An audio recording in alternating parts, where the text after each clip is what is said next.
المشكلة أن كثير من الناس لما يعرف لا يعترف ويبدأ يدافع، لا بالعكس أنا كذا أنا كذا أنا كذا.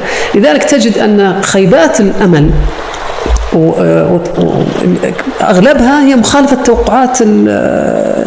توقعاتي تجاه رأي الناس فيني. أنا كذا، أي أنت كذا، معقول أنا كذا؟ ما يلتفت الثاني يقولون له إيه؟ إيه أنا ثقيل دم، إيه ثقيل دم، ما يدري. فالمرحلة الثانية لابد أن يعترف الإنسان.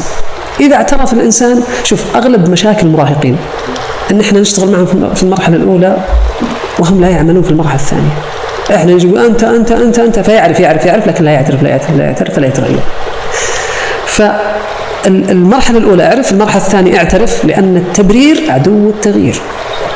أنت تبرر عدو التغيير. أنت لو ماشي في طريق خطأ، إذا اعترفت أنك ماشي خطأ في هذا الطريق، أنه والله هذا والله مو طريق مكة، اعترفت فبترجع. إذا بررت لا هذا يمكن يودي من هنا في مخرج، أتوقع وزارة المواصلات يمزحون مقلب، ترى ستستمر في هذا الخطأ. فأولا أن تعرف ثم تعترف. الاعتراف، في ناس يا أبو حسان يجلس في الاعتراف ويمارس دور الضحية، يجلس الله أقوى شو أسوي، الله أقوى فلا يتغير.